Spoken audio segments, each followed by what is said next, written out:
Friends, આજે Gujarati vlog બનાવવાની ખુશીમાં હું બનાવું છું ચોકલેટ સ્ટ્રોબેરી. તમે બહાર ખાધી હશે બહુ વખત, હું આજે તમને ઘરે બનાવતા શીખવાડું છું. જો આ 3-4 સ્ટ્રોબેરીઝ છે જે મેં કટ કરી દીધી છે. હવે આપણે એની અંદર ડેરી મિલ્ક આ છે ને ગરમ પાણીમાં મેં પીગળાવી દીધી હતી. હવે આપણે આને ચોકલેટને આની ઉપર નાખીશું. આ છે ડેરી મિલ્ક, કટ કરીશું અને જો આવી રીતે આપણે એને સ્પ્રેડ કરી દેવાનું છે. તમે આની ઉપર આઈસ્ક્રીમ પણ નાખી શકો છો.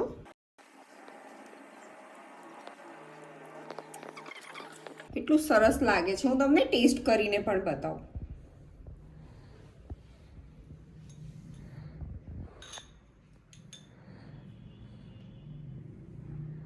ચોકલેટ જો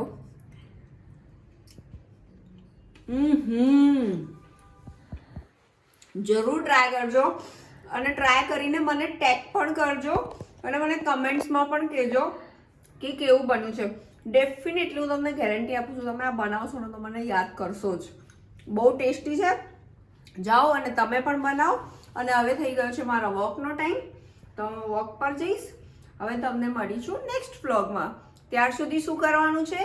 લાઈક કરવાનું છે, સબસ્ક્રાઇબ કરવાનું છે અને તમારા ફ્રેન્ડ્સ રિલેટિવ્સ બધાને શેર પણ કરવાનું છે. ચલો બાય, ગુડ નાઇટ, જય શ્રી કૃષ્ણ.